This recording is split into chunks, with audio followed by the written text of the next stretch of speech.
વારે વારે દ્રષ્ટિ કરો હરિ ઉપર. જે સ્વરૂપ તમને પ્રિય હોય વારે વારે તમારા ઘરમાં હો ને પાછા મંદિરમાં જઈને ઝાંખી કરી આવો, અને એનું એ સ્વરૂપ તમારા મનમાં રહેશે અને તમારું મન એમાં ને એમાં ઘૂમ્યા કરશે. આ ધ્યાન છે, એક પ્રકારનું ક્રિયાયોગ છે મેરે ભાઈ. ધ્યાન કરવાની પદ્ધતિ છે. એટલે આપણા શાસ્ત્રોમાં ભગવાનના સ્વરૂપોનું વર્ણન આપ્યું છે. ગોસ્વામીજીએ તો જ્યાં મોકો મળ્યો ત્યાં હરિના રૂપનું વર્ણન કર્યું છે રામચરિતમાનસમાં. જ્યાં અવસર મળ્યો એક પણ અવસર ગુમાવ્યો નથી. હરિ કેવા દેખાય છે એનું મુખારવિંદનું વર્ણન, એના શરીર ઉપર જે શૃંગાર છે એનું વર્ણન કરે છે ગોસ્વામીજી. એના પગના નુપુર કેવા છે, કમરની કરધની કેવી છે, માથા ઉપરની જે ટોપી પહેરી છે એ કેવી છે, ભગવાને હાથમાં જે મુદ્રિકાઓ આદિ જે પરિધાન કર્યા છે એનું વર્ણન પણ છે. આ વર્ણન સાંભળવું ને એને ધ્યાન કર્યું કહેવાય. તમે કોઈ સ્ત્રી જુઓ, શણગારેલી સ્ત્રી જુઓ તો એને કેમ જોયા કરો છો? વાહ, કેટલી સરસ સાડી પહેરી, કેવો સરસ શણગાર કર્યો, કેમ એને વારે વારે જોવાનું મન કર્યા કરો છો? માણસનો સ્વભાવ છે કે એને રૂપ જોવું ગમે. કોઈનું પણ રૂપ હોય ને, કોઈ પણ રૂપાળું માણસ તમારી સામે આવે ને હમણાં બધાની દ્રષ્ટિ જશે ને. એ માનવીય સ્વભાવ છે કે માણસને રૂપ જોવું ગમે. એટલે વ્યાસને ખબર છે કે મારા હરિના રૂપનું વર્ણન કરું તો એ બાની આઈના રૂપનું ધ્યાન તો કરે. જેવાય માનસકાર લખે છે માનસમાં, બાલકાંડમાં કે રામ સ્વરૂપ સિંધુ સમૂહાની. બાલકાંડનો શબ્દ છે. રામ સ્વરૂપ સિંધુ. રામ રૂપ રૂપી દરિયામાં તમારી મનની વૃત્તિ રૂપી નદીઓને સમાવાની છે. આપણા મનની વૃત્તિઓ તો ભટક્યા જ કરે છે. મનના ઠેકાણા છે ક્યાંય? આ વૃત્તિઓ ભટક્યા જ કરે. પણ આ વૃત્તિ રૂપી નદીને ક્યાં લઈ જવાની? દરિયામાં જાય ને નદી તો. પણ કયો દરિયો? તો કે રામ રૂપ રૂપી દરિયો. રામ સ્વરૂપ. તો રાઘવના રૂપનું ચિંતન કરતા કરતા તમારી વૃત્તિઓને એમાં સમાવો ભાઈ. આ શ્રેષ્ઠ ધ્યાન છે. દેખો, ધ્યાનની આ પદ્ધતિ છે. રોજ તમે અભ્યાસ કરો આ ધ્યાનનો. 10 મિનિટ, 15 મિનિટ, 20 મિનિટ તમારા નિજ મંદિરમાં બેસી અને ધ્યાન કરશો. આ રીતે લાલાના એક એક અંગોનું સ્મરણ કરતા કરતા એણે શણગાર કેવો કર્યો છે, એના ચરણોનું ધ્યાન કરો, જાનુભાગનું ધ્યાન કરો. તમારા મનને ત્યાં લઈ જાઓ. તમારા મનને અંતર્મુખ બનાવી, તમારી દ્રષ્ટિને આંખ બંધ કરી તમારી દ્રષ્ટિથી અંતર્મુખતાથી એને જુઓ, એને નિહાળો. તો આ રીતે रूप दर्शन કર્યું અને गोपिया भगवान का दर्शन करते करते खो गई. कहने लगी हे यशोदा, तुम्हारा भाग धन है, ऐसा बेटा तुम्हें मिला. અને હરિનું દર્શન કરતા કરતા શરીરનું ભાન નથી રહ્યું. સાથે લઈ ગઈ હતી જેમ દહીં દૂધના મટકા, એમાં છાશના મટકા હતા, દહીંના મટકા હતા, માખણ હતું. માખણ શરીર ઉપર મળવા લાગી અને પછી દહીં હતું એ પોતા ઉપર ઢોળવા લાગી. આ તો હવે આપણે ચોકલેટો ભરીએ જ નહીં, હકીકતમાં દહીં ભરવું પડે. મટકીમાં દહીં ભરી એમાં હળદર મેળવી અને કૃષ્ણ જન્મને દિવસે તો આખો મંડપ પીળો પીળો હોય. હા, એટલી બધી મટકીઓ બાંધવામાં આવે અને આખો મંડપ અમારે વક્તાના કપડાં તેથી પીળા પીળા થઈ ગયા હોય. હા, લોકો એવી રીતે નંદોત્સવ કરવામાં આવે. આજે આ બધું આપણું બગડી જાય, ખરાબ થઈ જાય, એટલે આપણે એવું કરતા નથી. કપડાં ખરાબ થઈ જાય, હોલ ખરાબ થઈ જાય.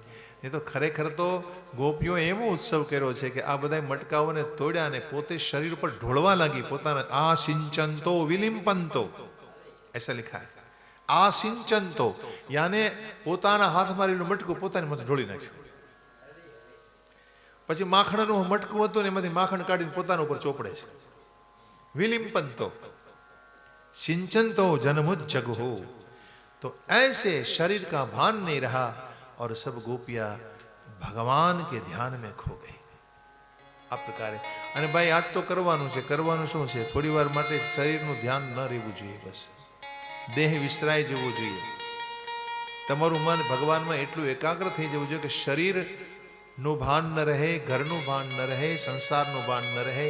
સંસારના બાનમાં ને ભાનમાં તો જીવન વ્યતીત થઈ ગયું. અત્યાર સુધી ધ્યાન કોનું કર્યું? સંસારનું.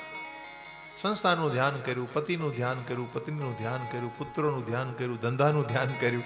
આ બધું એ જ ધ્યાનમાં રહ્યા છીએ અત્યાર સુધી. પણ હવે અવસર મળ્યો હોય તો ઈશ્વરનું ધ્યાન કરી લો. ગોપીઓ વિચારે છે કે હજારો હજારો જન્મોથી ભટકતા આવ્યા છે અને હવે ભગવાનના ધ્યાન સિવાય અમારું કોઈ લક્ષ્ય કે હોવું ન જોઈએ. और ध्यान में चली जाती है. बहुत सुंदर उत्सव हुआ, बड़ा अद्भुत। इसमें लिखा है आ उत्सवाध्यायना आमां 18 श्लोक है। घणाय भागवतना उपासको होय नानो रोज पाठ करे। आ अध्यायना 18 मंत्रो छे अने 18मा मंत्रमा कह्युं तत आरभ्य नंदस्य व्रज सर्व समृद्धिमान हरिर्निवास आत्मगुण है रमा क्रीडन भुन नृपः।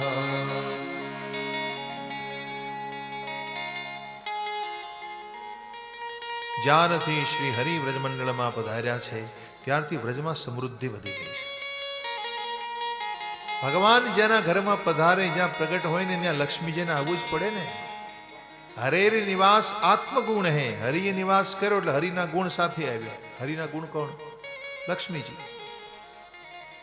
લક્ષ્મીજી હરિના ગુણ છે। જો લક્ષ્મી શબ્દ છે ને લક્ષ્મ ધાતુ ઉપરથી બન્યો છે। લક્ષ્મ ધાતુનો અર્થ છે સ્વરૂપ અથવા ચિહ્ન। ભગવાનનું સ્વરૂપ એને કહેવાય લક્ષ્મીજી। ભગવાનના ગુણ એને કહેવાય લક્ષ્મીજી। લક્ષ્મી એટલે હરિના ગુણ। कोई पण माणस गुण वगरनो होय खरो? आपणामां गुण तो होवाना ने आपणी साथे। एम हरि कोई दी गुण वगरना होय तो हरिना गुण कोण? लक्ष्मीजी। तो ज्यां हरि होय ने एना गुण होय ज अने एटले हरि आव्या, भगवान पधार्या एटले साथे साथे एना गुण याने लक्ष्मीजीनुं पण आगमन थयुं छे। सुंदर प्रकारे नवमीना उत्सव थयो अने हवे नंद बाबानी याद आव्युं के मारे वार्षिक कर भरवानो समय छे एटले गोकुळनी रक्षानो भार गोपजनोने सोंपी अने नंद कंसस्य वार्षिक्यम कर्मदातुं कुरुद्वः वार्षिक कर भरवा माटे मथुरा जवानी तैयारी करी। अमुक गोप मित्रोने साथे लई अने नंदजी मथुरा चाल्या। आ बाजू वर्णन है कि मथुरा में नंदजी पहुंचा एटले वसुदेवजी ने तो कंसे वखते मुक्त करी दीधा था, नजर कैद मांथी छोड़ी मूक्या था। एटले वसुदेवजी ने खबर पड़ी। वसुदेवजी नंद बाबा ने मळवा आव्या। नंदजी एने मळे छे। नंद बाबाए एना दुख ने हळवुं करवानी कोशिश करी। महाराज, मैं सांभळ्युं छे के देवकीजीना आटला बधा पुत्रोने कंसे हणी नाख्या। तो कि हाँ महाराज, साची बात छे। मैं एवुं सांभळ्युं छे के छेल्ले छेल्ले एक दीकरी हती तमारे त्यां अने ए पण दिवंगत थई गई। दिवंगत एटले मृत्यु पामी गई। एका वशिष्ठ वर्जा कन्या सापी दिवंगता। एक कन्या पण दिवंगत थई गई। हाँ महाराज, ये हुआ है।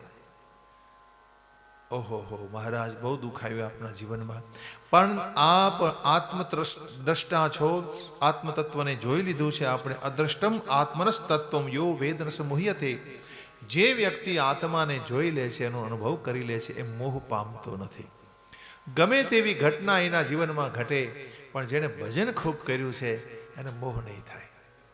आत्मचिंतन कर्युं छे ए दुख ने पोते ए वितावी देशे गमे ते प्रकारे। वसुदेवजी के महाराज, ये बधी बातों छोड़ो, पण मारी बात सांभळो। तमे जल्दी कामकाज आटोपीने जल्दी गोकुळ बाजू रवाना थई जाओ। केम महाराज? तो के कंईक उत्पातो थवानी संभावना छे। गोकुळ में कोई एकादो उत्पात थई जाए, तमे गैरहाजर हो तो लोको बधाय मूंझाई जशे। एटले तमारी हाजरी बहु जरूरी छे। एटले जल्दीथी नेहम स्थेयम बहु तीर्थम सन्ति उत्पाताश्च गोकुले। नेहम स्थेयम बहु तीर्थम, बहु तिथि एटले बहु वधारे दिवसो अहीं तमारे रोकावुं नहीं महाराज, जल्दीथी पहोंचो। अने वसुदेवना वचन में विश्वास हतो नंदजीने। फटाफट पोतानुं काम आटोपे महाराज कंस पासे गया। कंस ने बधी हकीकत कही, पुत्र प्राप्ति थईनी बधाई आपी। कंस पण आशीष आपे छे। नंद बाबा ने कहे, बाबा केटली उमरे, मोटी उमरे तमारे ते दीकरानो जन्म थयो, मारो आशीष छे ने, मारो शुभाशीष छे, मारी कामना छे। शत्रु पण जेने आशीष आपे एने भगवान कहेवाय। भगवान एटले शुं? शत्रु पण जेने आशीर्वाद आपे छे। अने आ रीते आशीष मेळवी बधाना पोताना कामकाज में लीन थया। हवे बीजी बाजू आवी दशमी, एकादशी आवी, पछी द्वादशी आवी। 12 दिवसे भगवान भोलेनाथ दर्शन माटे पधार्या। आ कथा अहींया आपी नथी, पण कथाकारो छे ए अन्य पुराणोनो आधार लईने बोलता होय छे। दर्शननो महिमा आपने बतावुं के दर्शन शुं छे। दर्शननो अर्थ छे के भगवान ने पोतानी नजर सामे जोई लीधा पछी एने आंखमां भरी लेवा। दर्शन निरंतर होय छे। दर्शन सातत्यवाळुं होय छे। एक वखत हरिने जोया पछी हरि भूलावा न जोईए, एने दर्शन कहेवाय। दर्शन कर्या पछी आपणा हृदयमां प्रभु प्रेम वधवो जोईए। જેમ તમારું કોઈ પ્રિય પાત્ર હોય ને, એ પ્રિય પાત્રને જોયા પછી તમે કેમ એકદમ પ્રેમથી ભરાઈ જાઓ, તમારા હૃદયમાં પ્રેમ વર્ધન થવા લાગે, પ્રેમ વધવા લાગે, એમ હરિને જોયા પછી પ્રેમ વધે છે. દર્શનનું મૂલ્ય નથી મેરે ભાઈ બહેન, પ્રેમનું મૂલ્ય છે. પરમાત્માના પ્રેમનું મૂલ્ય છે. અને તમે ભગવાનને રોજ જુઓ, રોજ મંદિરમાં દર્શન કરવા જાઓ, હવેલીમાં દર્શન કરવા જાઓ, રોજ એને જુઓ, ભગવાન પ્રત્યે તમારો પ્રેમ વધ્યો. आप रोज भगवान को दिखे लेकिन भगवान के प्रति प्रेम न बढ़े तो दर्शन का कोई मूल्य नहीं है. मूल्य किसका है? भगवत प्रेम का, भगवत संबंध का, भगवत विश्वास का. परमात्मा में अपने विश्वास होवो જોઈએ, भगवान साथे આપણો સંબંધ ગાઢ બને એવી કોશિશ કરવી હોય તો પ્રેમ વધવો જોઈએ. તો ભગવાનનો પ્રેમ બહુ જરૂરી છે અને આ દર્શનનું મહત્વ છે. એટલે આપણે રોજ પ્રેમ ઓછો ન થાય ને એટલે એને જોવા જઈએ રોજ. આપણો પ્રેમ ઓછો ન થવો જોઈએ. એક દિવસે તમારું પ્રિય પાત્ર તમને દેખાય નહીં, કેટલા આકળું વ્યાકળું થઈ જાઓ. તમે જેને બહુ પ્રેમ કરતા હો, હવે એ તમને એક દિવસે મળે ને દેખાય નહીં તો કેટલા વ્યાકળું થઈ જાઓ તમે કે ભાઈ આજે મળ્યા નથી, આજે દર્શન થયા નથી, ક્યાં ખોવાઈ ગયા હતા, ક્યાં અટવાઈ ગયા હતા, શું થયું, તો વ્યાકળું થઈ જશો તમે.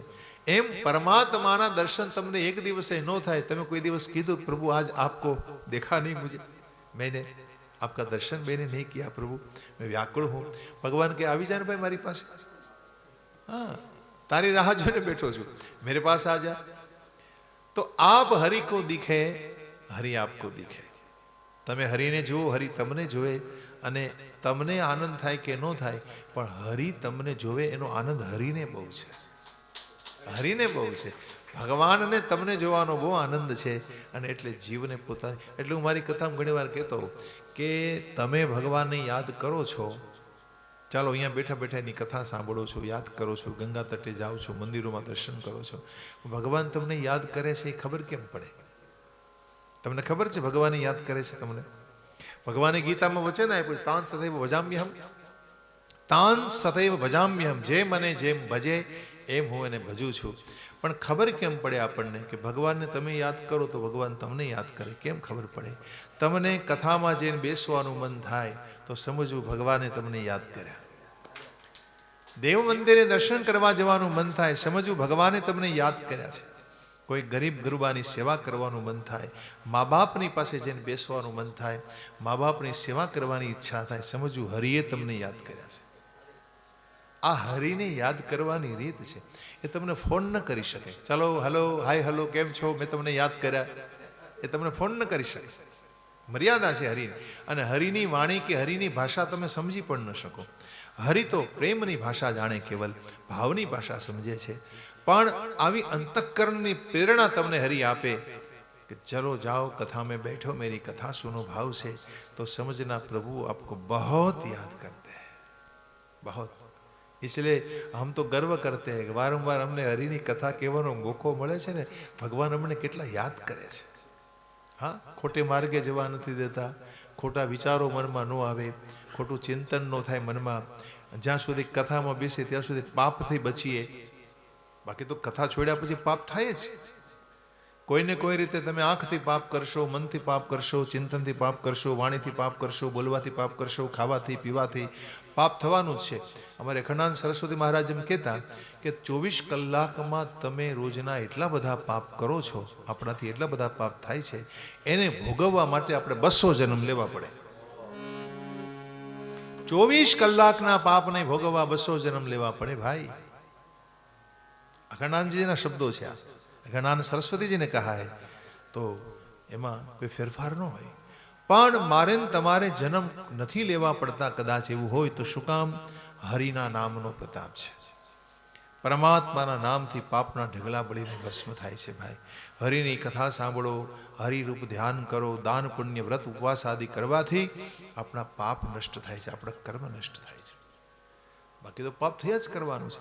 બાકી કથા જ્યાં સુધી છે આપણી પાસે, કથા સાંભળો છો, કથા કહો છો, ત્યાં સુધી આનાથી બચી શકો છો. અને આનાથી બીજી મોટી કૃપા જગતમાં બીજી કોઈ નથી. એટલે મેં પહેલા દિવસે જ કીધું હતું કે ભગવાનની કથા સાંભળવીને એનું નામ જ કૃપા છે. હરિની કૃપા કરવાની આ એક જ રીત છે કે હરિની કથાના શબ્દો આપણા કાનમાં પડે. એટલે ઈશ્વર બોલ્યા છે હરિરસમાં, ભક્ત વત્સલ મોદે ભક્તિ અને ભાંજ પડા સહબ્રહ્મ, એ મુજ તડા ક્રમ મેટવા કથો તુમારા ક્રમ. હે ભક્ત વત્સલ મોદે ભક્તિ ભાંજ પડા સહબ્રહ્મ, હે મુજ તડા ક્રમ મેટવા કથો તુમારા ક્રમ. હે ભક્ત વત્સલ, મને ભક્તિ આપો કે જેથી મને તમારી કથા સાંભળવી ખૂબ ગમે, એમાં રતિ થાય મારી, કે જેથી મારા કર્મ મટી જાય. તો ભગવાન આપણને યાદ કરે છે, એનું આ લક્ષણ છે. એટલે દ્વાદશીના દિવસે ભોલેનાથ દર્શન કરી વિદાય થયા. હવે આવી ત્રયોદશી, ત્રયોદશી આવી પછી આવી ચૌદશી, અને ચૌદશીની દિવસે આજે ભગવાન 6 દિવસના થયા છે. ભગવાન 6 દિવસના થયા. ભગવાન શુકદેવજી વર્ણન કરે છે, આજે હરિની છઠ્ઠી છે. બાળકનું છઠ્ઠી પૂજન હોય ને, ષષ્ઠી પૂજન હોય, ત્યારે વિધાતા લેખ લખવા આવે. આપણે એમ કહીએ ને, એમ હરિ આજે હરિના લેખ વિધાતા લખવાના છે. હરિ જેના લેખ લખે એ હરિના લેખ લખવા આજે વિધાતા આવવાના છે. છઠ્ઠા દિવસે 6 દિવસના હરિ, 6 ગુણવાળા હરિ છે. છઠ્ઠા દિવસમાં પ્રવેશ્યા છે. યાને આને આજે 14 તિથિ એટલે 9, 10, 11, 12, 13, 14. આજે છઠ્ઠો દિવસ છે ભગવાનનો. 6 દિવસના પ્રભુ, 6 ગુણવાળા છે પ્રભુ. ભગવાનમાં 6 ગુણ ક્યાં? ઐશ્વર્ય, વીર્ય, યશ, શ્રી, જ્ઞાન અને વૈરાગ્ય. આ 6 ગુણ જેનામાં પૂરેપૂરા હોય એને ષડૈશ્વર્ય સંપન્ન કહેવાય, એને ભગવાન કહેવાય. ભગ એટલે ઐશ્વર્ય, જે ઐશ્વર્ય વાળા, વાન એટલે વાળો, જે ઐશ્વર્ય વાળા હોય.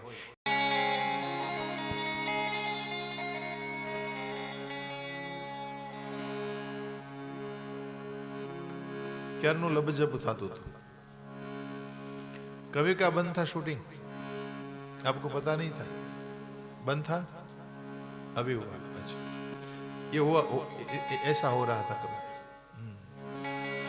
कंसेन प्रहिता घोरा पूतना बाल घातिनी, शिशुश्चार निघनन्ते पुरग्राम व्रजानिषु. देखो અહીંયા લખે છે કે કંસથી મોકલાયેલી પૂતના છે, બાળકોને મારે છે. હવે આ ચરિત્રને જો તમે બરાબર સમજી લો ને, એટલે ભાગવતમાં બીજા ચરિત્રો સમજવાની જરૂર નહીં રહે. આ એવું ચરિત્ર છે. પૂતના છે કોણ છે? તો કે પૂતાન અપવિત્રાન ક્રિયતે ઇતિ પૂતના. તમે ગમે તેવા પવિત્ર હોય પણ તમને અપવિત્ર કરી નાખે એને પૂતના કહેવાય. તો એ કોણ? તો કે પૂતના એટલે કામના, પૂતના એટલે વાસના, પૂતના એટલે ઈચ્છા, પૂતના એટલે બીજાની નિંદા કરવી, કામ, ક્રોધ, લોભ, મોહને વશ થઈ જવું, એનું નામ પૂતના. પૂતના એટલે અવિદ્યા. તો અવિદ્યાના જેટલા ગુણધર્મ છે એ બધા પૂતનાના સ્વરૂપો છે. હવે આ પૂતનાએ જ્યાં ગોકુળમાં પ્રવેશ કર્યો, પ્રવેશ ક્યારે કરે? જ્યારે જીવ બહાર ભટકતો હોય. જીવ એટલે નંદ.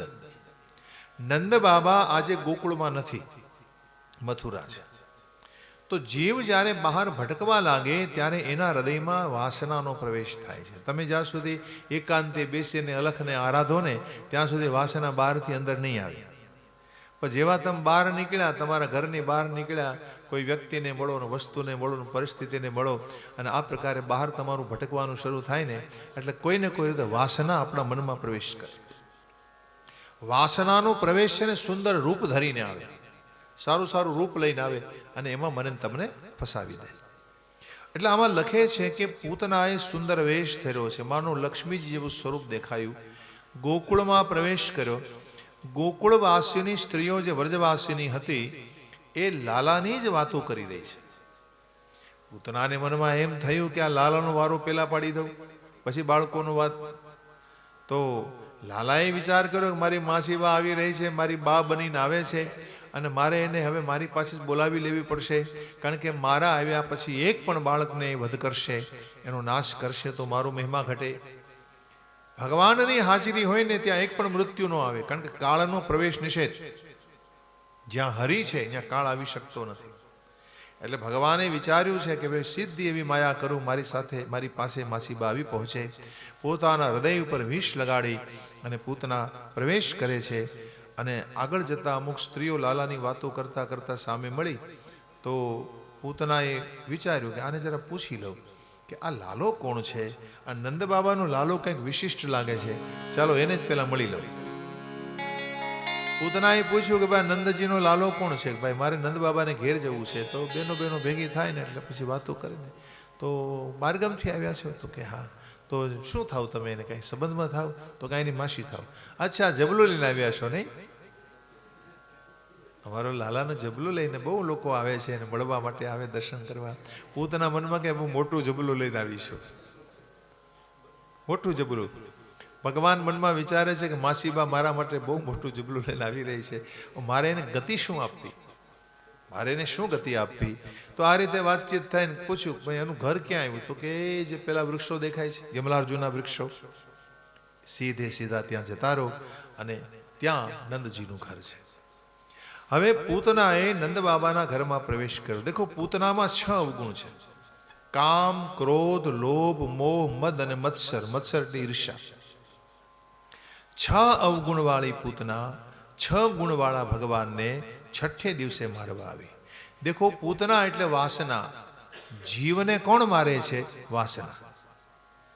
ભગવાન કહે છે કે આપણને મારવા કોણ આવે છે? વાસના. કેમ મારે? તો કે ક્રોધ આવી ગયો, ગુસ્સો આવી ગયો, એ શું છે? પૂતના. એને આપણને માર્યા. કામ જાગ્યો મનમાં, વાસના જાગી, કોઈ કામેચ્છા જાગી તો સમજી લો કે કામ નામની પૂતનાએ આપણને માર્યા. લોભ જાગ્યો તો સમજો પૂતના આવી ગઈ. કોઈ માણસ સામે વળે, જય શ્રી કૃષ્ણ, જય શ્રી કૃષ્ણ, કેમ છો કેમ છો, અને જેવું પીઠ ફરે ને વાહે, હવે એ તો ઠીક બધું જોયું. આવો વ્યવહાર કોઈની સાથે કરો તો પૂતના આવી ગઈ. સામે મળે રામ રામ કરે ને પીઠ પાછળ નિંદા કરો, આ પૂતના. તો આવી પ્રવૃત્તિ આપણે નિરંતર કરતા હોઈએ છીએ. કોઈને કોઈ પ્રકારે કોઈની ઈર્ષા કરો, કોઈનો રાગ કરો, કોઈનો મોહ કરો, કોઈનો દ્વેષ કરો. આ પૂતનાના વિવિધ સ્વરૂપો છે. કોઈને કોઈ પ્રકારે તમારી હાજરીમાં કંઈક નોખા હોય, ગેરહાજરીમાં તમારા વિશે કંઈક બીજું જ વિચારતા હોય તો આનું નામ પૂતના. આ પૂતના યાને આ વાસના જીવને પરેશાન કરે છે. હવે પૂતના પ્રવેશ કરે છે ત્યાં અને ભગવાન વિચારે કે મારી પાસે સીધી આવી જાય. યશોદાજી ગોદમાં લઈને બેઠા છે. જાણે અજાણે અનેક સ્ત્રીઓ આવે છે. અચ્છા બેનજી આવો આવો, ક્યાંથી આવો છો? બાજુમાંથી, મથુરાથી આવું છું. અચ્છા મારા લાલાને જોવા માટે આવી છે? તો કે હા. લાવ જરા મને ગોદમાં આપશો. પૂતનાના ગોદમાં ભલી ભોળી યશોદાજીએ 6 જ દિવસના લાલાને મૂકી દીધો અને એને પાણી પાવું પડે ને મહેમાનને, અંદર પાણી ભરવા ગઈ. એ દરમિયાન મોકો જોઈ આ બાજુ પોતાની ગોદમાં લીધો લાલાને, અને જેવો લાલો પૂતનાની ગોદમાં આવે છે ભગવાને આંખો બંધ કરી દીધી. આમાં વર્ણન કરે છે સુખદેવજી મહારાજ. વિબુધ્યતાં બાલિકમારિકાગ્રહમ વિબુધ્યતાં બાલકમારિકાગ્રહમ ચરાચરાત્માસનિ મિલિતે ક્ષણમ અનંતમારોપયદંકમંતકમ યથોરગમ સુપ્તમ બુદ્ધિરજ્જુદે.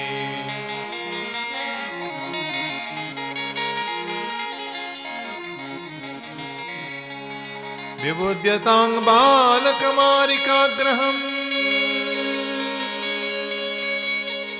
ચરાચરાત્માસનિ મિલિતે ક્ષણ અનંતમારોપયદંકમંતકમ યથોરગમ સુપ્તમ બુદ્ધિરજ્જુદે. ભગવાને પોતાની મોટી મોટી આંખો બંધ કરી દીધી. વિબુધ્યતાં બાલકમારિકાગ્રહમ. હવે પૂતનાને પોતાની ગોદમાં લઈને બેઠી છે ને બિચારે કે હમણાં જેને મારા હૃદય ઉપર વિષ લગાડ્યું છે ને એ પીવડાવી દઉં, હમણાં જેને સ્તનપાન કરાવવું, ભગવાન પી લેવાનું છે. આ નાનકડો 6 દિવસના બાળકને શું ખબર પડે, રામ નામ સત્ય કરી દઉં. પરંતુ અહીંયા તો ભગવાને એમ સુખદેવજી લખે છે કે આંખ બંધ કરી દીધી. શું કામ આંખ બંધ કરી? તો સંતો એમ કહે છે કે ભગવાને વિચાર્યું કોઈ મારા માટે દહીં લાવે, દૂધ લાવે, માખણ લાવે, અને આ તો મારી બાનું રૂપ લઈને આવીને મારા માટે ઝેર લઈને આવી છે, વિષ લઈને આવી છે. હવે કોઈ પણ વસ્તુ મારા માટે કંઈ ને કંઈ લઈને આવે તો મારે એને કંઈક પાછું તો વાળવું પડે ને, મફતમાં તો લેવાય નહીં. પાછું આપવું પડે, કોઈને મુક્તિ આપવી પડે, કોઈને ભુક્તિ આપવી પડે, કોઈની ઈચ્છા હોય એની પૂર્ણ કરવી પડે, કોઈની કામના પૂરી કરવી પડે, કંઈક ને કંઈક પાછું વાળવું પડે. તો ભગવાને વિચાર્યું કે હવે આને મારે પાછું શું વાળવું, મારે આને શું આપવું, એનું ચિંતન કરવા માટે, ક્યોંકि એ તો મુझे મારને आई है, क्या दूं मैं इसे, कौन सी गति दे दूं इस स्त्री को, मेरी मौसी को, ये सोचने के लिए भगवान ने आंखें बंद कर ली. एक संत કહે કે મને એવું લાગે છે કે આજે ભગવાન શંકરજીનું સ્મરણ કર્યું લાલાએ. કેમ? તો કે અમે બધાએ ભેગા મળીને સમુદ્ર મંથનનું વિષ એને પીવડાવ્યું હતું. હવે મારે એને કેવું છે કે આજે મારે પીવાનો વારો આવ્યો છે. आज मेरी बारी आई है, हे शंकर जी जरा कोई कुंजी बता दीजिए कि इसका पान मैं कैसे किया करूं. आज मुझे विष पीने की बारी, मैं तो दूध पीने वाला आदमी हूं और मुझे विष पीना पड़ेगा. आज मैं तो मक्खन खाता हूं यहाँ आकर, आज मुझे विष पीना पड़ेगा. तो ये सोचने के लिए शंकर का ध्यान कर दिया. बहुत सारे भाव है. हरिसूरी नामना संते बहुत सुंदर भाव आप्या છે એના ઉપર. તો ભગવાને પોતાની આંખો બંધ કરી દીધી. આંખો બંધ કરીને આણે અનંતમ આરોપય દંક મંતકમ, અનંત એટલે કૃષ્ણ, આરોપય દંક, આરોપય અંક એટલે ગોદ, પોતાની ગોદમાં લીધા. હવે ગોદમાં તો લીધા, પણ આ સ્ત્રીને, આ પૂતનાને ખબર નથી કે મેં જેને ગોદમાં લીધો છે ને એ મોટો હાપ છે. હાપ, સાપને તમે ગોદમાં લઈને બેઠા હો અને તમને સાપને બદલે એમાં દોરડો દેખાય તો એ કેવું ગણાય? કયો, બેઠા હોય સાપ લઈને, તમારી ગોદમાં આવીને હાપ બેસી ગયો, ચલો, પણ તમે સર્પને દોરડો માની લો તો એ બુદ્ધિ કેવી ગણવી મારે? આમાં લખે સુપ્ત બુદ્ધિ. સુપ્ત, સુપ્ત એટલે સૂતેલી બુદ્ધિ એને કહેવાય, એને જડ બુદ્ધિ કહેવાય, એને વાસનાગ્રસ્ત બુદ્ધિ કહેવાય. અહીંયા ભાવ એ છે કે પૂતનાને એમ કે હું આને મારવા આવી, પણ ઉસે ये नहीं पता कि वही मरेगी, अभी वो दंश कर देगा, ये अभी वो कृष्ण उसको मार देगा. તમે તમારી ગોદમાં હાપ લઈને બેઠા હો તો મરવાના જ હો ને, પછી કેમ બચી શકો? કોબરા લઈને બેઠા હો તમે તમારી ગોદમાં તો ગમે ત્યારે ડંખ મારવાનો જ છે, તમે બચી નહીં શકો. એટલે એમાં ભગવાન વ્યાસ લખે છે અનંત આરોપે દંક મંતકમ યથોરગમ. ઉરગ એટલે સાપ. યથોરગમ સુપ્તમ બુદ્ધિરજ્જુતિ. રજોગુણથી ભરેલી બુદ્ધિ જેની હોય, સુષુપ્ત બુદ્ધિ હોય, એને એ નથી ખબર હોતી કે ભાઈ મારું મૃત્યુ ક્યારે આવી જવાનું છે, હું ક્યારે મરવાનો છું, મારા જીવનનું લક્ષ્ય શું છે. એ તો કામ, ક્રોધ, લોભ, મોહમાં જ લાગેલા રહેતા હોય ને, અને એમાં ને એમાં જ મરી જતા હોય. એવી બુદ્ધિ છે પૂતનાની. યાને આ પૂતના બહાર નથી, અંદર બેઠી છે. આપણી જ વાત છે, આપણી અંદર પૂતના બેઠી છે. આપણને એ નથી ખબર કે ક્યારે મૃત્યુ આવીને આપણી સામે ઊભું રહી જશે, ક્યારે મૃત્યુ આવીને આપણને સાપનું રૂપ લઈને ડંખ મારી દેશે. એ મને તમને ખબર નથી. છતાંય અભિમાન એવું છે કે આપણે યુગો સુધી કેમ જીવવાના હોઈએ, મરવાના જ કેમ ન હોઈએ, એવો આપણો વ્યવહાર હોય છે. આપણો વ્યવહાર એવો જ હોય છે. અભિમાનના ફૂફાડા જ આપણે સાપની જેમ મારતા હોઈએ છીએ. પણ આવી બુદ્ધિ કોની? તો કે પૂતનાયાની. પૂતનાની બુદ્ધિ એટલે સુપ્ત બુદ્ધિ કહેવાય, રજોગુણથી ભરેલી બુદ્ધિ છે. पूतना ने सोचा मन में कि यशोदा जी आए उसके पूर्व मेरा काम कर लूं, तो अपना स्तन भगवान के मुख में रख दिया. तस्मिन् स्तनम दुर्जर वीर्य मुलबणम घोरांकमादाय शिशुर्ददावत गाढ़ं कराभ्यां भगवान प्रपीड्य तद प्राणे समम रोष समन्वितो पिबत. भगवान ने उस पर लगा हुआ विष पी लिया. विष पान કર્યો અને પછી ભગવાને માનો પૂછ્યું, मेरी माँ बनकर आई है ना, तो माँ के हृदय में तो दूध होना चाहिए, तू मेरे लिए विष लेकर आई. શું माँ પોતાના બાળકને વિષપાન કરાવે? अच्छा कोई बात नहीं, चलो मुझे विष पिला दिया, कोई बात नहीं, अब दूध पिला दे. अब थोड़ा दूध, मुंह कड़वा हो गया मेरा, तो હવે दूध મારે પીવું છે. તો માં હોય ને છોકરાને કંઈક કડવી દવા પાય ને એટલે પોતાની છાતીએ તરત વળગાડે કે જેથી એને મીઠું દૂધ મળી જાય, મોં મીઠું થઈ જાય. એટલે ભગવાને પૂછ્યું કે ભાઈ તે મને કડવી દવા પાઈ છે, કોઈ बात नहीं, चलो मैंने विष तुमने पिला दिया, अब दूध है तेरे हृदय में, दूध है. दूध कहाँ से आएगा? ये तो वेर लेकर आई है. વાત્સલ્ય જ્યારે ઉમળે હૃદયમાં ત્યારે દૂધ ધારાઓ ફૂટવા લાગે. આ તો વેર લઈને આવી છે. એટલે ભગવાને પૂછ્યું કોઈ बात नहीं, चलो दूध नहीं है, प्राण है. अगर तेरे पास दूध नहीं है तो प्राण छे, प्राण वो भी मुझे चलेगा. मैं तो कुछ भी पी लेता हूं, कुछ भी. जो भी आप मुझे दे दे मैं उसका पान कर लेता हूं। तो कहा कि तत् प्राण है समम रो समन्वितो पिबत। પૂતનાના પ્રાણને ભગવાને રોજ સમન્વિત બની અને એકદમ ખેંચી લીધો। ભગવાન પીને લગે પ્રાણ કો। પૂતનાને એમ થયું કે હવે મારું મૃત્યુ નજીક છે, એટલે બાળકને છોડાવવાની કોશિશ કરે છે। સા મુંચ મુંચાલંબિત પ્રભાષિણી નિષ્પીડ્યમાના અખિલ જીવ મર્મણી। સા મુંચ મુંચાલંબિત, અરે મને છોડ, મને છોડ। ભગવાન કહે કે હું જેને એકવાર પકડો પછી છોડતો નથી। मुझे केवल पकड़ना आता है, मुझे छोड़ना नहीं आता। जो भाई भक्ति मार्ग में एक वक्त तमे आ कुंडाला पग मूकी दीधो ने पाछा नहीं फरी शको। तमारे आगळ ने आगळ जवुं पड़शे। कोई एम मानतुं होय के हवे आ भक्ति मार्ग मांथी हूँ पाछो बीजा मार्ग में जाऊँ, तो ये बनतुं ज नथी। कारण के भगवाने एक वक्त जेनो हाथ पकड़्यो ने एने ए छोड़ता नथी। हरिनो स्वभाव एवो छे कि एक वक्त आ मार्गे तमे गया ने पछी वात पूरी थई गई। તમે ભલે ત્યાં અટકી જાઓ ઘણી વખત એવું બને કે તમારે અટકી જવું પડે ને આ તમારી પ્રગતિ ન થાય। એ આગળ વધવું પાછળ હટવું એ બધું હરિના હાથમાં છે। એ તમારી ઈચ્છા પ્રમાણે તમે ન કરી શકો। ભાઈ આ જન્મમાં જ મને ભગવાન મળી જાય, આ જન્મમાં જ મને સિદ્ધિ મળી જાય। જો ભાઈ સદગુરુ કોને ક્યારે મળવાના છે એ અગાઉથી નક્કી હોય છે। કોને ગુરુ ક્યારે મળશે એ પણ અગાઉથી નક્કી હોય છે। કોને ક્યારે લક્ષ્ય પ્રાપ્ત થવાનું છે એ ભગવાન નક્કી કરે છે અને પરમાત્મા નક્કી કરે એ પ્રકારે જ તમારી પ્રગતિ થાય છે। તમારી ઈચ્છા મુજબ તમે એમ માનો કે હું કૂદકો મારીને ત્યાં પહોંચી જાઉં, એ નહીં હોતા। ભગવાન જેને જેટલું ચલાવવા માગે ને એટલું જ માણસ ભક્તિ માર્ગમાં ચાલી શકે છે।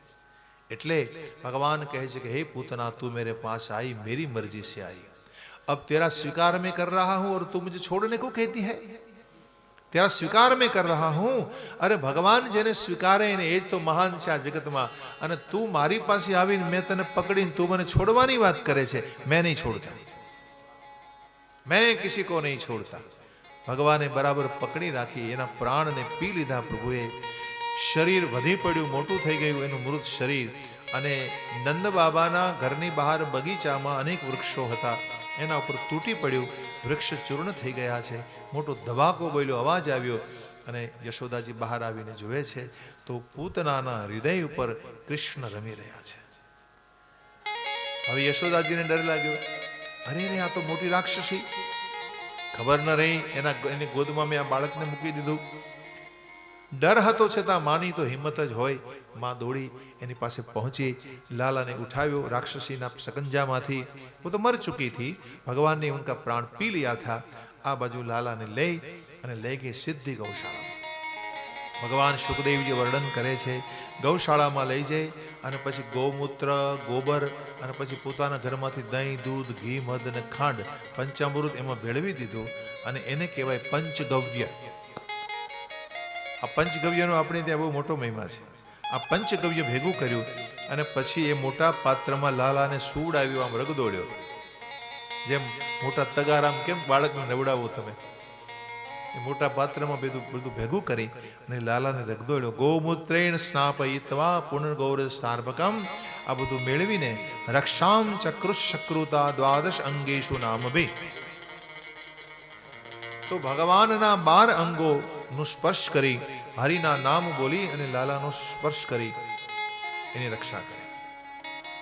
જો ઘણી વખત કેવું બને, તમારા ઘરમાં નાનકડું બાળક હોય ને, એ રડતું હોય, તમને એમ થાય કે કોઈ નજર લાગી હશે, ડૉક્ટર પાસે જાઓ, ડૉક્ટર એમ કહે છે આને કોઈ રોગ નથી, કોઈ તકલીફ નથી, તો કેમ રડ્યા કરે? તો આવી શંકા જાય ને ત્યારે આ પ્રયોગ કરજો। ગૌમૂત્ર ગોબર ભેગું કરી એમાં પંચામૃત મેળવી દેવું અને ગૌરજ એમાં થોડીક મેળવી દેવી અને આ રીતે એમાં યમુનાજળ કે ગંગાજળ ભેળવી મોટું તગારું મોટું પાત્ર ભરી અને એમાં સ્નાન કરાવો। એને નવડાવો અને નવડાવ્યા પછી શુદ્ધ જળથી સ્નાન કરાવી અને એને એક એક અંગોને સ્પર્શ કરી અને અહીંયા 8 શ્લોક છે બોલવાના। ભાગવતજીમાં 8 શ્લોક ના આવડે તમને બોલતા તો નીચે ગુજરાતી વાંચો। ભાગવત આવે છે ગોરખપુર પ્રેસનું ભાગવતજી 2 ભાગમાં આવશે, તો એમાં શ્લોકની નીચે ગુજરાતી ટીકા લખી હોય એ વાંચો। શ્લોક તમને બોલતા ના આવડે તો આ શ્લોક બોલી શકાય તો સારું। આ 8 મંત્રો છે, 8 શ્લોક છે, એને પૂતનાષ્ટક કહેવાય છે। એ શ્લોક બોલી અને યશોદાજીએ લાલાની રક્ષા કરી। અવ્યાદજંગ્રી મણિમાંસ્તવ જાન્વથોરુ યગનોશ્ચ્યુત કટિતટમ જઠરમ હયાસ્ય રતઃ केशवस्त्वदुर ईश इनस्तु कंठम विष्णुर्भुजं मुखमुरुक्रमईश्वरः कम् इंद्रियाणि ऋषिकेश प्राणान्नारायणो वतु श्वेतद्वीपपतिश्चित्तं मनो योगेश्वरो वतु कृष्णगर्भस्तुते बुद्धि आत्मानं भगवान् पर क्रीडन्तं पातु गोविन्द शयानं पातु माधव व्रजन्तमव्याद वैकुण्ठ आसीनं त्वां श्रियः पति मुञ्जानं यज्ञभुग पातु सर्वग्रह भयङ्कर डाकिन्यो यादु धान्यश्च कुष्माण्डायैर्भकाग्रः भूतप्रेतपिशाश्चाश्च यक्षरक्षो विनायक कोटरा रेवती ज्येष्ठा पूतना मातृकादय उन्मादाय पस्मारा देह प्राणेन्द्रिय द्रुह स्वप्नद्रष्टा मोहतपाता वृद्धबालगृहाश्च ये सर्वे नश्यन्तु ते विष्णुर्नाम ग्रहण भैरवः। આ 8 મંત્રો છે. આ 8 મંત્રોને બોલી અને રક્ષણની ભાવના એવી કરવાની છે કે હે લાલા, તારા ઇન્દ્રિયોની રક્ષા ભગવાન ઋષિકેશ કરે, તમારા પ્રાણની રક્ષા હે લાલજી નારાયણ ભગવાન કરે, શ્વેતદીપ ભગવાન અમારા કનૈયાના ચિત્તની રક્ષા કરજો, યોગેશ્વર ભગવાન અમારા કૃષ્ણના મનની રક્ષા કરજો, કૃષ્ણ ગર્ભ ભગવાન અમારા કનૈયાની બુદ્ધિની રક્ષા કરજો. હે ગોવિંદ, એ જ્યારે રમતો હોય એ વખતે એનું રક્ષણ કરજો. શયાનમ પાતુ માધવ, એ જ્યારે સૂતો હોય ત્યારે હે માધવ એની રક્ષા કરજો. ભોજન કરતો હોય ત્યારે યજ્ઞભોગ ભગવાન એની રક્ષા કરજો. ડાકીની શાકીની આદિથી એનું રક્ષણ કરજો હે કુષ્માંડા. ભૂત પ્રેત પિશાચ આદિથી આપ રક્ષણ કરજો હે વિનાયક, હે ભગવાન ગણેશ આપીની રક્ષા કરજો. કોટરા રેવતી જ્યેષ્ઠા પૂતના માતૃકા અને આ બધાથી હે ભગવાન એની રક્ષા કરજો. અને આ પ્રકારે બધાએ નામ જપ કરી નામ બોલી અને લાલાની રક્ષા કરવામાં આવી છે. ભગવાનની રક્ષા થઈ. બાળક ઉપર આ પ્રયોગ તમે કરો તો બાળકનું અનિષ્ટ મટી જાય. જો આશંકા હોય તો આ પ્રયોગ કરવો. અને બીજું કે આને કવચ કહેવાય, આને કવચ કહેવાય. કવચ પૂતના કવચ. હંમેશા માણસે કોઈ એક કવચ રાખવું જોઈએ. જ્યારે તમે તમારા ઘરની બહાર નીકળો ને ત્યારે કોઈને કોઈ કવચનો પાઠ કરીને કે જેથી તમને રક્ષણ મળી જાય. અને કદાચ કોઈ કવચ તમારી પાસે ન હોય તો હરિનું નામ લઈ લો. નારાયણ નારાયણ નારાયણ નારાયણ નારાયણ. આમ નારાયણનું નામ 4 વખત બોલી અને વાહનમાં બેસો. ભગવાન તમારી રક્ષા કરશે. ભગવાન સુખદેવજી વર્ણન કરે છે કે આ પ્રકારે પરમાત્મા શ્રી કૃષ્ણનું રક્ષણ થયું છે. સુખદેવજી લખે છે કે અબ माँ अपनी गोद में लेकर बैठी पायित्वा स्तनम माता सन्निवेशम यदात्मजम. अपने आत्मज को, अपने बेटे को अपनी गोद में लेकर माँ अपना दूध पिलाने लगी. બીજી બાજુ હવે નંદ બાબા પધાર્યા. જ્યાં નંદજી આવ્યા ને ત્યાં તો પૂતનાના શરીરને નિહાળ્યું. વિલોક્ય પૂતના દેહમ બભુ અતિ વિસ્મિતા. વિલોક્ય પૂતના દેહમ, પૂતનાના શરીરને, વિકરાળ ભયંકર શરીરને નિહાળી અને નંદ બાબાને વિસ્મય થયો છે. એની યાદ આવ્યા વસુદેવના શબ્દો. આમાં લખે છે કે વસુદેવજી એને કહેલું, બાબા આપ જલ્દીથી ગોકુળ પહોંચો, ત્યાં કોઈને કોઈ ઉત્પાત થવાના છે. અને વસુદેવજીના શબ્દો એને યાદ આવ્યા. હવે વિચાર્યું કે આ પૂતનાના કલેવરનો નાશ કેમ કરવો, એને અગ્નિ સંસ્કાર કેમ કરવો. એટલે કલેવરમ પરશુભિચ્છિત્વા, કલેવરમ એના કલેવરને પરશુથી કાપવામાં આવ્યું. કલેવરમ પરશુભિચ્છિત્વા તત્તે વ્રજોકસમ દૂરે ક્ષિપ્ત્વા વયવસો ન્યદહન કાષ્ટ ધિષ્ઠિતમ. પૂતનાના પડવાથી નંદજીના બગીચામાં જે વૃક્ષો ચૂર્ણ થઈ ગયા હતા એ જ વૃક્ષો પૂતનાના શરીરને અગ્નિ સંસ્કાર કરવામાં કામ લાગ્યા અને એના કલેવરના 5 ભાગ કરવામાં આવ્યા. 5 ભાગ શું કામ કર્યા? એનો આધ્યાત્મિક ભાવ છે. પૂતના પંચપર્વા છે. પંચપર્વા એટલે કે 5 પ્રકાર છે પૂતનાના. હમણાં જ મેં આપને કહ્યું હતું, પૂતના એટલે વાસના, પૂતના એટલે વિદ્યા. અવિદ્યા પંચપર્વા છે. યોગશાસ્ત્રમાં પાતંજલિ ભગવાન લખે છે, અવિદ્યા અસ્મિતા રાગ દ્વેષ અભિનિવેશ ઇતિ ક્લેશા. આ 5 પ્રકારના જે ક્લેશ છે એ પૂતનાનું સ્વરૂપ છે. અવિદ્યા કોને કહેવાય? તો દેશી ભાષામાં કહું તો અવિદ્યા એટલે ના સમજી. યોગની ભાષામાં કહું ને તો નિત્યને અનિત્ય માની લીધા, સુખમાં દુઃખ બુદ્ધિ કરી, દુઃખમાં સુખ બુદ્ધિ કરી. આ વિદ્યા છે. તો કે જે નિત્ય છે એને અનિત્ય માન્યું. નિત્ય શું છે? તો કે આત્મા નિત્ય છે અને છતાં એ મને તમને દેખાતો નથી. અને આ સંસાર જે દેખાતું છે એ અનિત્ય છે, કાયમ નથી રહેવાનું, છતાં આપણે એને કાયમ રહેવાનું છે એમ માનીને વ્યવહાર કરીએ છીએ. यानी जो नहीं है उसको है माना और जो है उसको नहीं माना. जो નથી એને છે માની લીધું છે. શું નથી? તો કે શરીર નથી રહેવાનું, સંપદા નથી રહેવાની. તમે જે કંઈ મકાન મિલકત આદિ ભેગું કર્યું છે ભાઈ, એ તમારા કંઈ કામમાં નહીં આવે. આખી જિંદગી 50-60 વર્ષ પછી મહેનત કરીને ભેગું કરો અને ભોગવવાનો ટાઈમ આવે એટલે આંખો વહી જાય, કાન વહી જાય, શરીર કામ કરતું બંધ થઈ જાય, પગ વહી જતા રહે. પછી આ સંપદા ભેગી કરી શું કરવાના? એ તમારી પાછળ તમારા છોકરા દારૂ પીવાના છે. તમે સત્કર્મ ન કર્યું તો એ શું સત્કર્મ કરવાના છે? તો કહેવાનો ભાવ કે તમારી જે ભેગી કરેલી સંપદા છે એ નષ્ટ થવાની છે, એનો દુર્વ્યય થવાનો છે. એટલે એ તમને કંઈ કામમાં નથી આવવાનું, છતાં પણ તમે એને કાયમ માની લીધું છે. આવી મોટી ભૂલ કરી આપણે. અને સાચું સુખ દેખાણું નહીં. સાચું સુખ કયું? તો કે આત્મસુખ. પોતાના સ્વરૂપને જાણી લેવું, પોતાના સ્વરૂપનો અનુભવ કરી લેવો, આ સાચું સુખ છે. પણ એને અનુભવ્યું નહીં અને બીજા જ અનુભવો કરવામાં લાગી રહ્યા. યાને સાચું સુખ શું છે એ ખબર ન રહી, એમાં આપણને દુઃખ લાગે છે. કેમ? તો કે અહીંયા કથા સાંભળવામાં દુઃખનો અનુભવ થાય છે, રખડવા ભટકવડામાં દુઃખ નથી લાગતું. અહીંયા શું છે? તો કે અહીંયા પોતાના સ્વરૂપને જાણવાની વિધિ છે. નામ જપો, કથા સાંભળો, જપ કરો, દાન કરો, વ્રત કરો, ઉપવાસ કરો. આ બધી શું કામ? આ બધી પ્રક્રિયા છે અંતઃકરણ પવિત્ર બને એટલા માટે. અને જેમ જેમ અંતઃકરણ પવિત્ર બનતું જાય તેમ તેમ પરમાત્માને ધારણ કરવાનું સામર્થ્ય તમારામાં આવતું જાય. જો ભાઈ ધર્મની શું કામ જરૂર છે? ધર્મશીલતાના લક્ષણો મેં કીધા હતા આપને, જો યાદ હોય તો. ધર્મશીલતા કોને કહેવાય?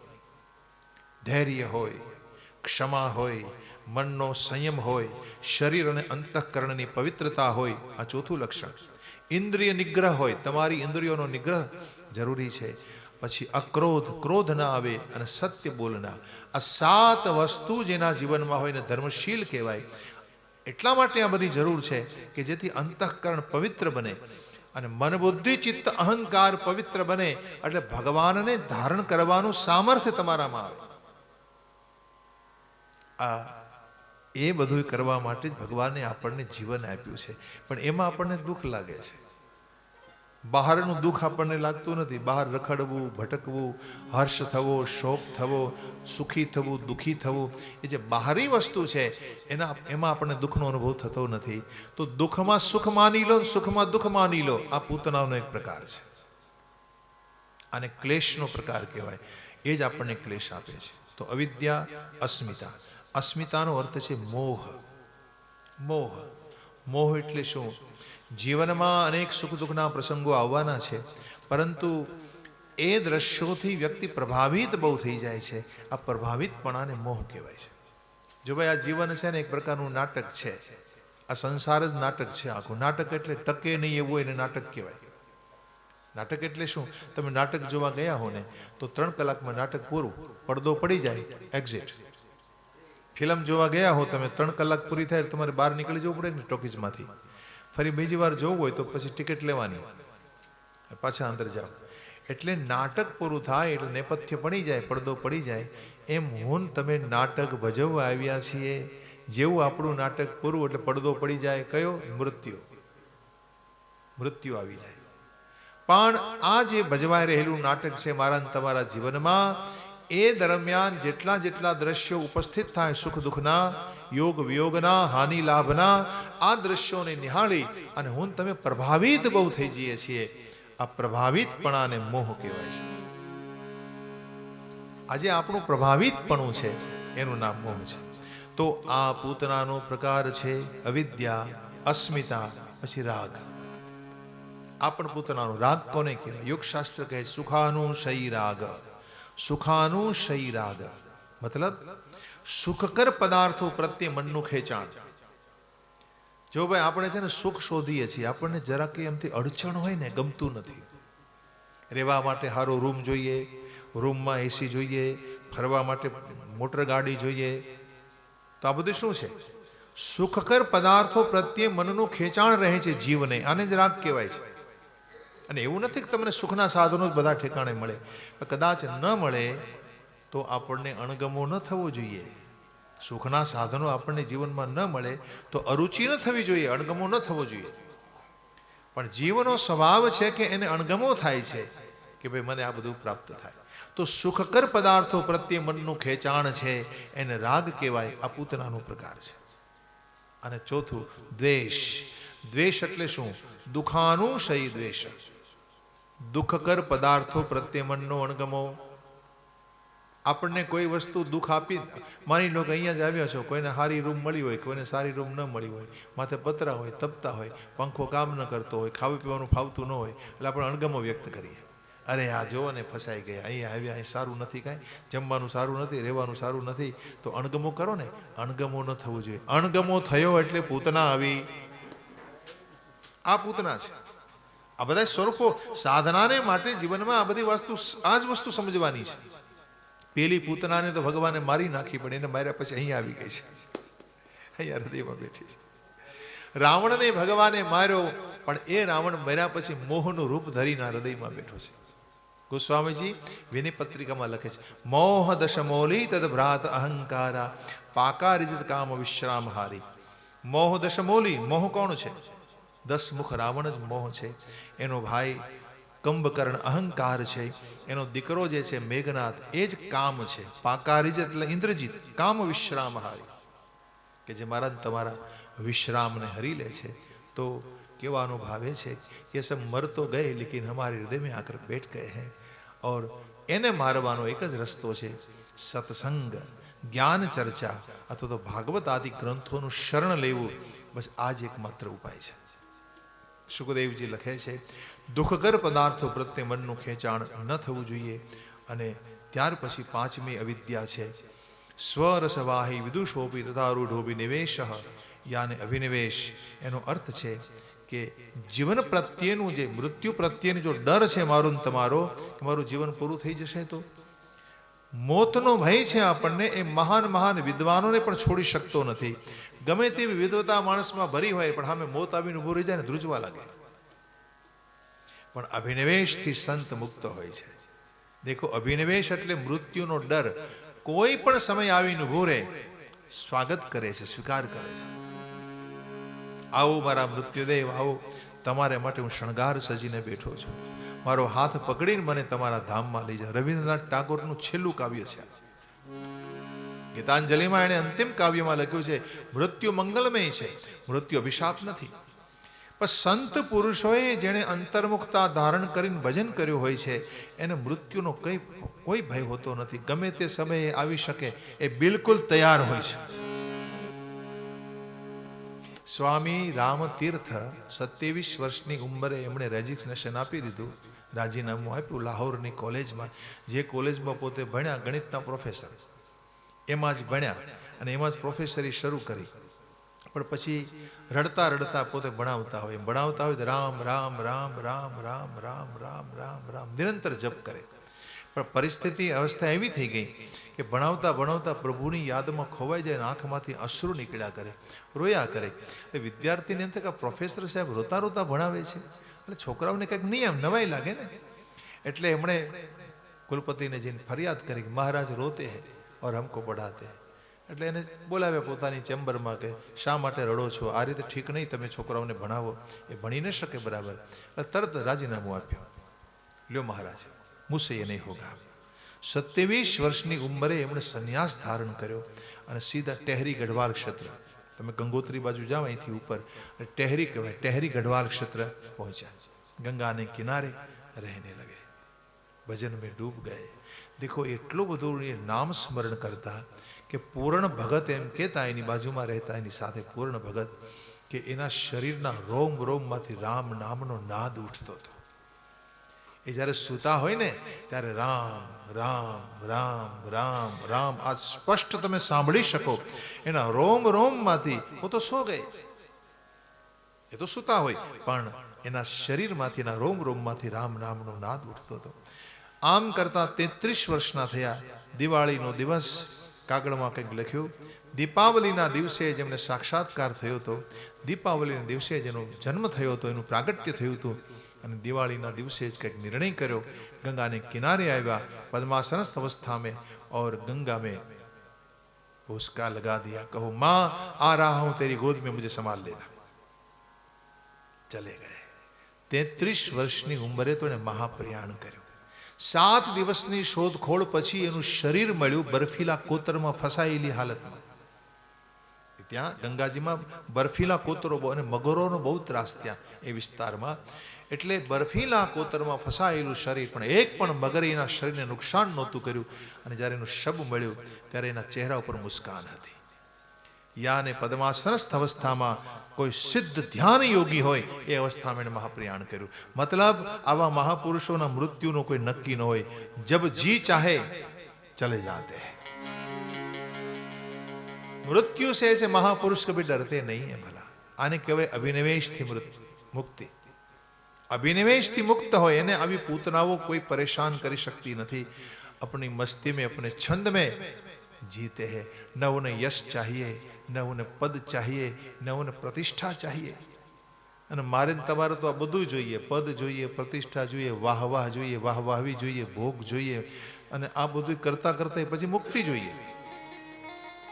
એ તો ક્યાંથી મળવાની છે? આ બધું છોડવું પડે છે, ત્યાગના પડતા હે. બિના ત્યાગ કુછ મિલેગા નહીં.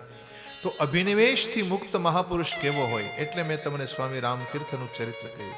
કહેવાનો ભાવ કે આ 5 પ્રકારના ક્લેશથી જે મુક્ત બને છે એ પૂતનાની મુક્તિ છે. પૂતનાથી મુક્ત થાય છે જીવ. ભગવાનને શરણે આવ્યો હોય તો ભગવાન એને પંચપરવા પૂતનાથી, પંચપરવા વાસનાથી, પંચપરવા ક્લેશથી મુક્તિ આપે છે. ભગવાન શુકદેવજી વર્ણન કરે છે કે પૂતનાના આ શરીરના 5 ભાગ કરી અને એને જ્યારે અગ્નિ સંસ્કાર કરવામાં આવ્યા ત્યારે દહ્યમાનસ્ય દેહસ્ય ધુમસ્ય અર્ગરુ સૌરભ ઉત્થિત કૃષ્ણ નિર્ભુક્ત સપદ્યાહત પાપમનઃ પૂતનાલોક બાલઘની રાક્ષસી રુધિરાશના जिगायन सयापि हरये स्तनम दत्वाप सदगतिम. પૂતનાના શરીરને જ્યારે અગ્નિ સંસ્કાર કરવામાં આવ્યા ત્યારે લખે છે શુકદેવજી કે એના શરીરમાંથી અગરુની સુગંધ બહાર આવી. ધુમચ્ચ અગરુ સૌરભ. જે ધુમાડો નીકળ્યો ને એમાંથી અગરુ નામની વનસ્પતિ આવે, ખબર ને? અગરુ, અગર, તગર, આ બધી વનસ્પતિ યજ્ઞ કાર્યમાં પણ વપરાય. આ અગરુ છે ને ભાઈ, એમાં કુદરતી સુગંધ નીકળ્યા કરે. એટલે અગરુ શબ્દ ઉપરથી અગરબત્તી શબ્દ આપણે ત્યાં બન્યો છે. પણ આજની અગરબત્તીમાં સેન્ટ હોય છે, કૃત્રિમ સુગંધ હોય છે, પણ પેલી કુદરતી સુગંધ છે અગરુ. અને આ અગરુની સુગંધ હરિના સંપૂર્ણ અંગોમાં નીકળ્યા કરે છે. શરીરમાંથી, હરિના શરીરમાંથી અગરુ સુગંધ મહાપુરુષોના ચરણોમાં સુગંધ હોય છે. દેખો, ભ્રમર ગીત આવશે ભાગવતજીમાં આવતીકાલે. ભ્રમર ગીત, ભ્રમર ગીતના 10મા મંત્રમાં ગોપીઓ કહે છે કે હે ઉદ્ધવજી, एक वक्त हमारा कृष्ण ने कहे जो समय मिले ना तो एक बार यहाँ आए और उनके जिस हाथ में अगरू की सुगंध निकल रही है वही हस्त हमारे मस्तक पर एक बार रखे, बस ऐसी मांग की. मूर्धन्य धास्यत कदानु भुजम अगुरु सुगंधम, मूर्धन्य धास्यत कदानु भुजम अगुरु सुगंधम.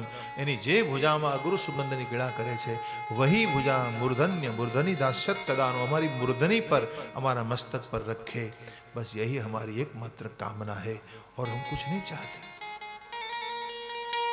તો હરિના શ્રીઅંગમાંથી અગુરુ સુગંધ નીકળ્યા કરે છે. પરિણામે પૂતનાના શરીરને હરિના અંગનો સ્પર્શ થયો હતો એટલે એનું શરીર પણ સુગંધી બન્યું અને પૂરા વ્રજમંડલ સુગંધ से भर गया.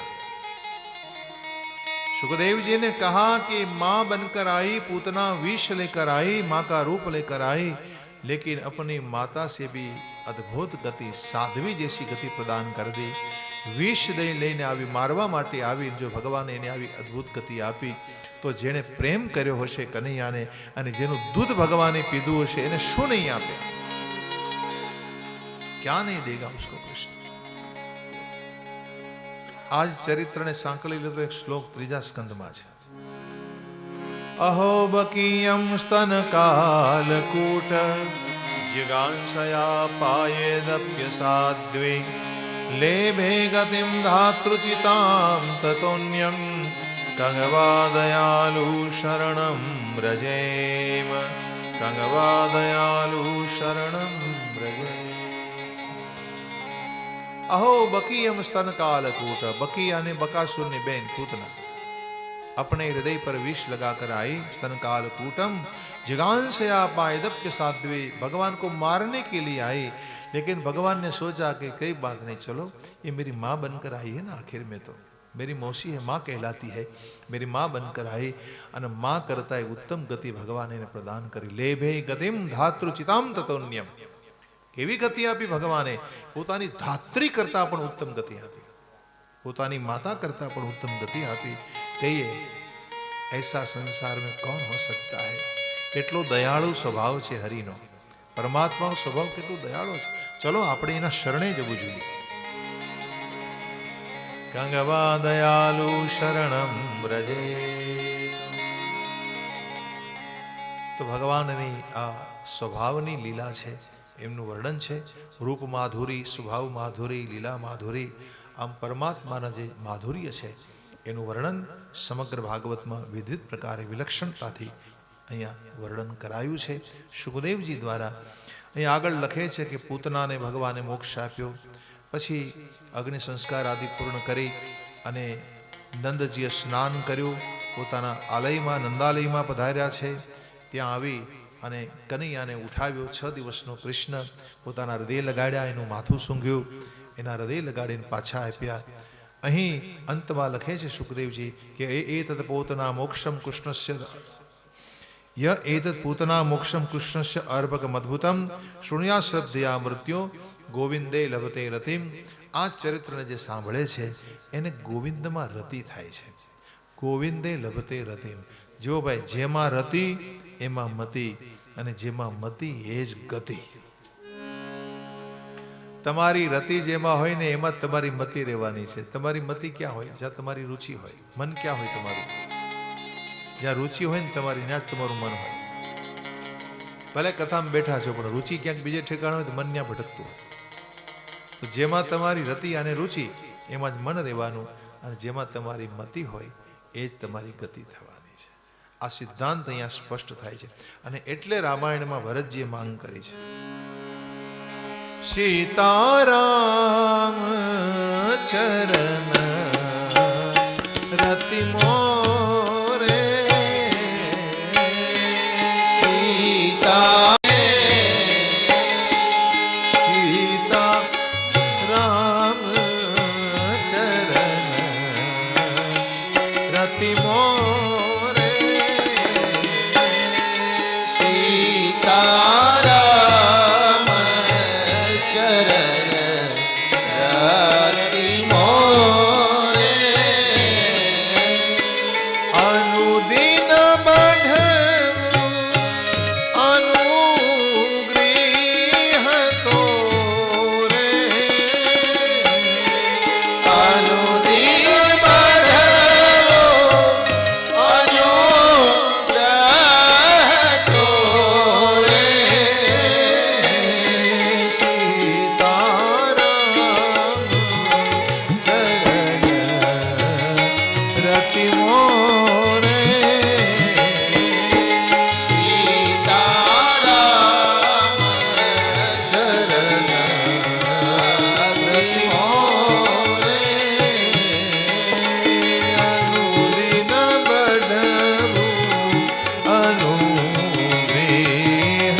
થાય છે.